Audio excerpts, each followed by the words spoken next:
Oui, donc je suis Paris Oito. Actuellement, je travaille au sein du département technique arbitrage où je suis l'assistant administratif du responsable du département.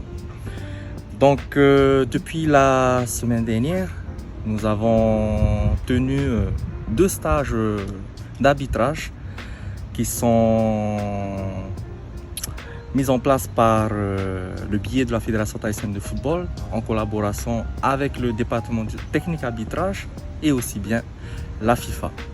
Sachant bien que ce sont des instructeurs qui viennent de l'étranger, de la FIFA directement. Donc la première formation qui était dédiée aux arbitres futsal, qui était Monsieur Périgotier, et aussi bien actuellement pour le football à 11, Monsieur Lynn Alain. Donc au total, on comptabilise en gros près d'une trentaine d'arbitres qui sont stagiaires au sein de chaque formation, hein, donc qui se sont déroulés pour le stage arbitrage futsal du 23 au 27 février 2022. Et enfin, nous avons débuté depuis mercredi jusqu'à dimanche 6 mars 2022 la formation arbitrage foot à 11. Je m'appelle Alain Limkichong, je suis de l'île Maurice et je suis instructeur technique de la FIFA. C'est que la FIFA m'a envoyé ici pour un cours d'arbitrage. C'est mix, c'est arbitre et aussi instructeur. Bon, mon rôle c'est quoi? C'est donner un service, c'est quoi maintenant le nouveau concept, comment enseigner maintenant les arbitres aussi bien que les instructeurs. La nouvelle philosophie veut que maintenant on dépense plus de temps sur le terrain qu'en classe. C'est la même philosophie qu'une équipe de football. Une équipe de football passe moins de temps en classe.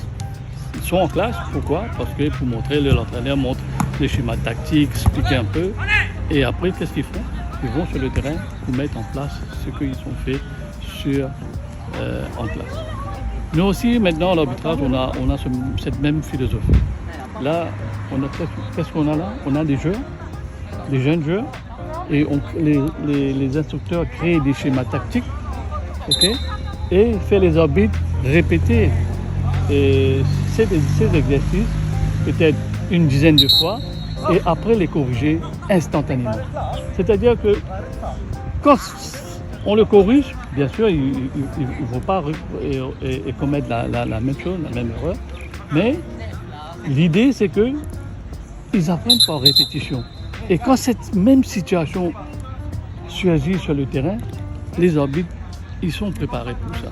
Alors, ils ne sont pas surpris. La plupart des situations, les arbitres, ils sont surpris par la situation. C'est la raison pour laquelle soit ils ne donnent pas ils donnent rien, ou ils donnent une mauvaise décision.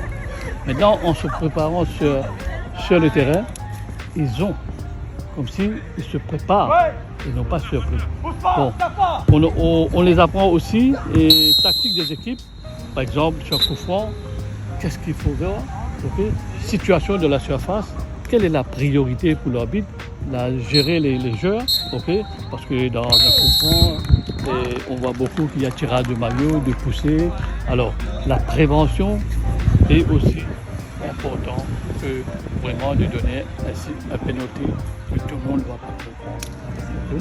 C'est un peu ça et l'idée maintenant, la nouvelle manière d'enseigner les arbitres. C'est ma 5e fois, mais je crois que la dernière fois que j'étais venu, c'était en 2019, non, 2018, après la Covid, là, après. Mais maintenant, je suis très content d'être ici. Je connais beaucoup de ces arbitres et je connais Norbert, on était ensemble à la Coupe du Monde. Hein, et je vois maintenant qu'il va au Qatar. Hein. C'est une bonne chose, hein, c'est une bonne chose pour ça, c'est un modèle et c'est sûr quand vous avez un arbitre modèle et un arbitre qui a fait la Coupe du Monde, c'est sûr qu'il y aura la motivation des autres qui vont suivre. Et on espère qu'au Tahiti il y aura, parce que je crois que Tahiti a une tradition d'arbitre. Hein. Je connais Charles qui a été au Olympique. Hein. Alors après il y a il y a l'autre là, comment il s'appelle là? J'ai oublié son nom, il a été aidé à la FIFA. Bon.